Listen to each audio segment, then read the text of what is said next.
Hello बच्चों, कैसे हो? पढ़ने दो चैनल में आपका स्वागत है। वेलकम टू पढ़ने दो चैनल। तो इस वीडियो में हम second part of arithmetic progression पढ़ रहे हैं। हमने first part of arithmetic progression already पढ़ा चुका हूं मैं, एंड इसकी आपको वीडियो ऑलरेडी अपलोडेड है, तो आप उसको जाके रिवाइज कर सकते हो।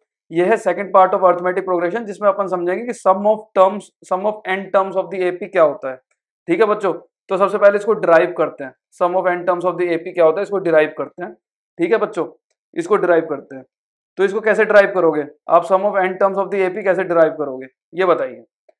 तो भाई कोई भी आपका एपी है, कोई भी आपका एपी है, उसको आप अगर लेट से 1 2 3 4 5 6 डॉट डॉट डॉट 10 तक आपका कोई एपी है, तो आप इसको रिवर्स में लिख सकते हो कि नहीं लिख सकते? भाई इसको आप ऐसे भी तो लिख सकते हो 10 9 8 7 dot dot dot dot dot 3 2 1। इसको इस तरह से भी लिख सकते हो। ये दोनों तो सेम हो गया ना, ये दोनों आपके सेम एपीज हो गए हैं, ये दोनों आपके सेम एपीज हो गए हैं।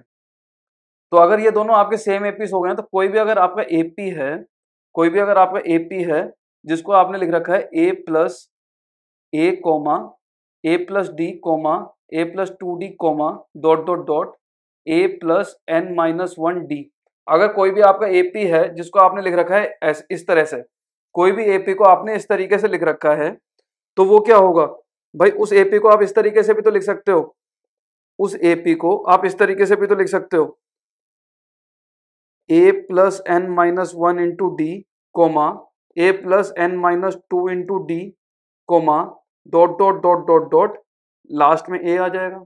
आ जाएगा नहीं आएगा? अब इन ये पहला है, ये टू दूसरा है, इन दोनों को ऐड कर दो, इन दोनों को ऐड कर दो, इन दोनों को आप ऐड कर दो। क्या आएगा? Twice AP is equal to भाई इसको और इसको ऐड करोगे तो क्या आएगा? 2a plus N minus 1 into D आ जाएगा, प्लस इसको और इसको ऐड करोगे तो क्या आएगा? अगेन 2a आएगा, प्लस ये डी कॉमन हो जाएगा, तो ये अगेन एन माइनस 1 डी आ जाएगा। ठीक है, डॉट डॉट डॉट इन दोनों को ऐड करोगे तो क्या आएगा? इन दोनों को ऐड करोगे तभी भी ये 2a plus N minus 1 into D आ जाएगा। समझ में आ गया? नहीं समझ में आया बच्चों? तो सम ऑफ एपी, इसको बोलते हैं हमेशा sum of AP is equal to 2a plus N minus 1 into D. ये टोटल, ये भी ये है, ये भी ये है, ये भी ये है, तो टोटल ये इंटू एन हो जाएगा, क्योंकि भाई ये तो टोटल नंबर ऑफ टर्म्स है ना, ये टोटल नंबर ऑफ टर्म्स है। ठीक है, इधर 2 से मल्टीप्लाई कर रखा था, तो sum of AP is equal to 2a plus N minus 1 into D into N by 2 into N by 2। ठीक है, इसको और समझते हैं। तो भाई एपी का जो सम है, एपी का सम है वो है 2a plus N minus 1 into D into N by 2। ठीक है, इसको आप इस तरीके से लिख सकते हो, a plus N minus 1 into D into N by 2। लिख सकते हो नहीं लिख सकते? भाई लिख सकते हो।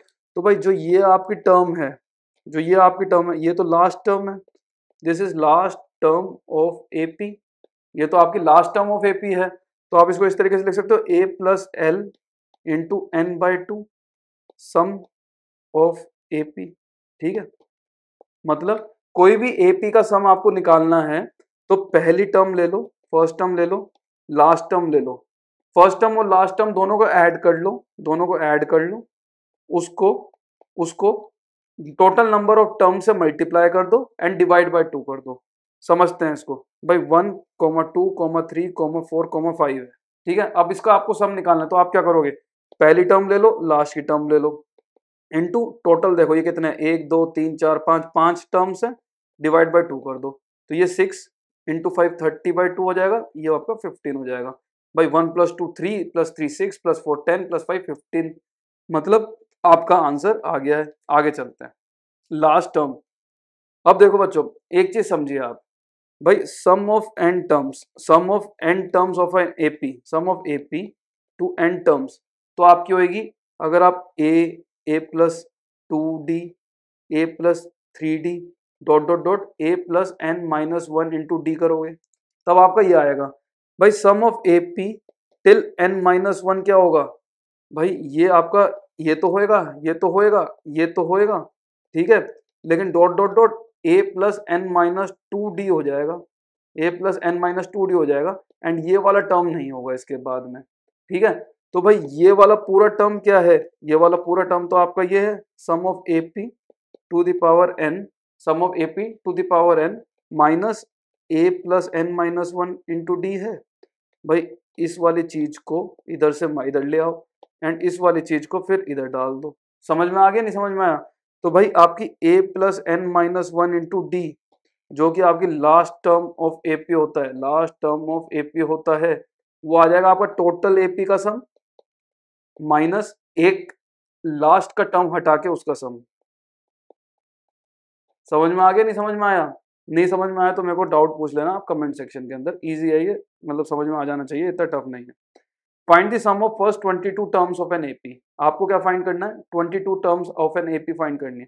तो भाई सबसे पहले तो ए एन निकाल लो, मतलब ए 22 निकाल लो, वो हो जाएगा आपका A plus N minus one into D which is equal to 8 plus 21 into D.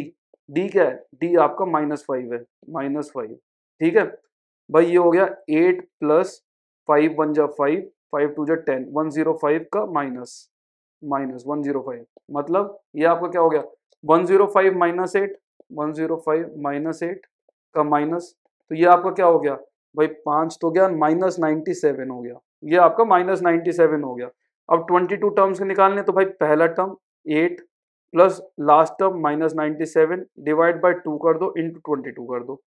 तो भाई ये क्या आ जाएगा आपका 97 में 8 गया, कितना आया? 97 में 8 गया तो कितना आया भाई? ये आपका आ गया 89 इंटू 11, ये आपका आंसर होगा, ये आपका आंसर होगा। इसको सॉल्व कर लीजिएगा, आपका आंसर निकल जाएगा। अगले क्वेश्चन पे आते हैं। If the sum of first 14 terms of an AP is 1050, AP की पहली 14 टर्म्स की सम है 1050, ठीक है। Sum of first 10 terms of an AP is, sum of AP की 10 टर्म्स है, first term first if the sum of first 14 terms of an AP this and its first term is 10, its first term is 10।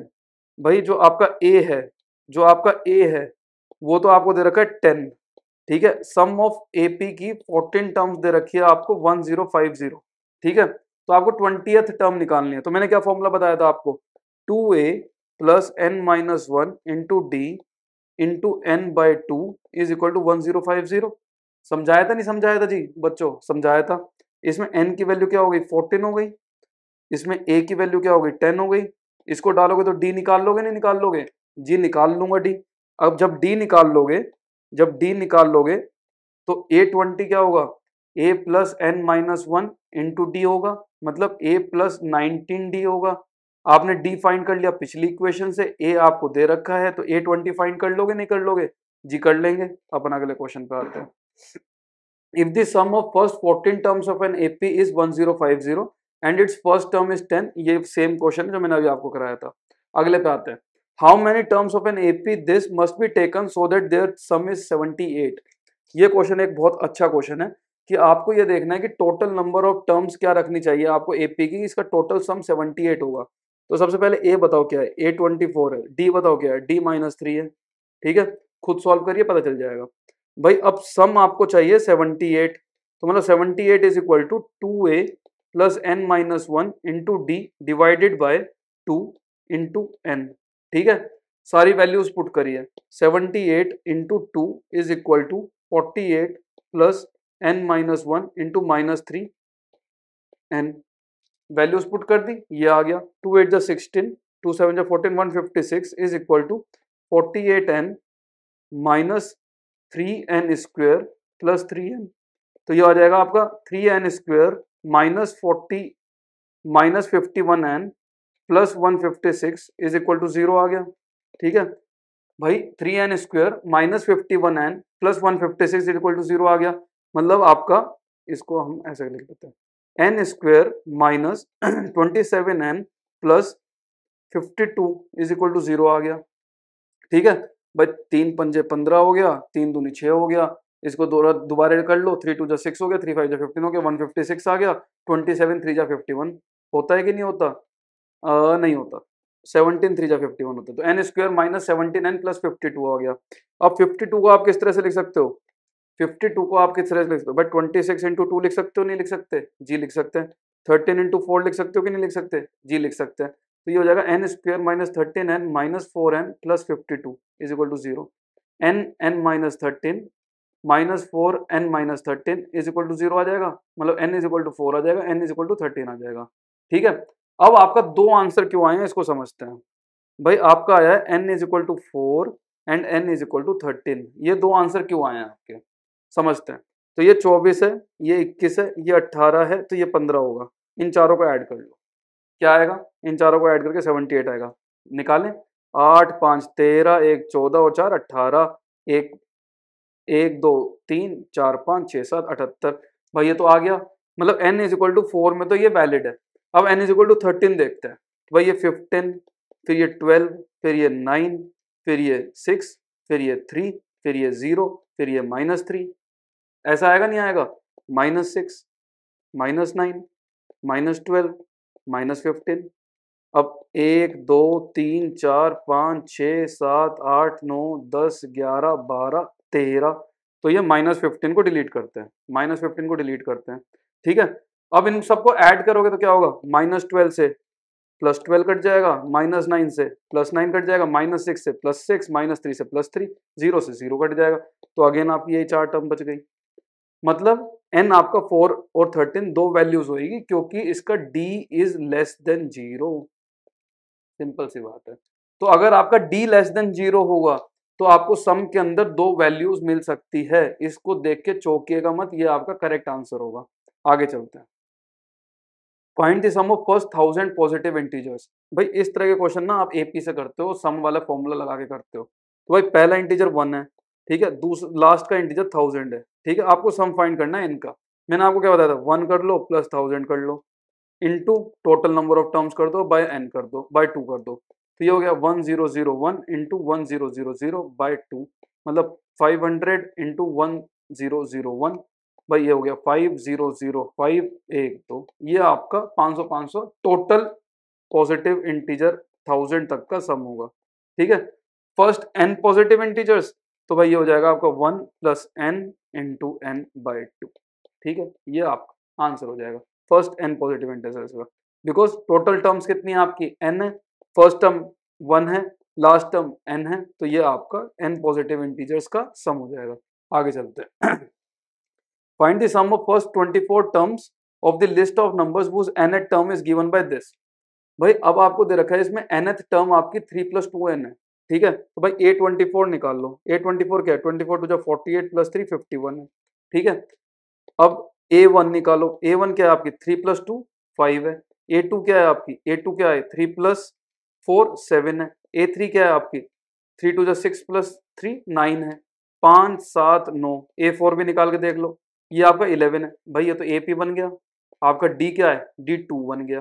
ठीक है, तो ये तो AP बन गया, ये तो आपने प्रूव कर लिया कि पहला ये AP है। पहले तो ये प्रूव कर लो, मैंने आपको पहले ही बताया था कि ये AP है, ये आप प्रूव कर लो कि ये AP है।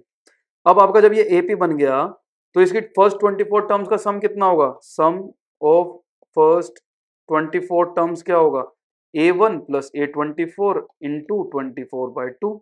मैंने आपको बताया था पहली term last term into n/2।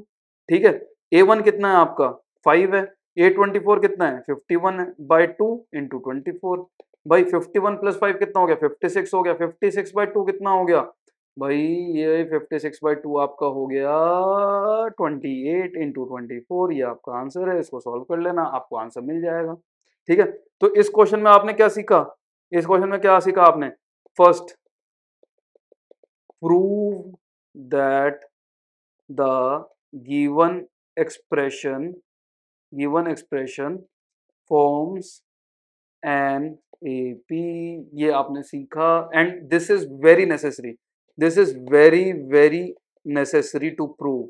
ठीक है, क्योंकि आपके मार्क्स कट जाएंगे अगर आप प्रूव नहीं करोगे कि ये AP है कि नहीं है। आपको ये बताना होगा कि ये AP है, एंड उसके बाद क्योंकि ये जो फॉर्मूला है ना, ये सिर्फ AP के लिए ही वैलिड है कि first term plus last term divide by 2 into n, ये सिर्फ AP के लिए ही वैलिड है। आगे चलते हैं।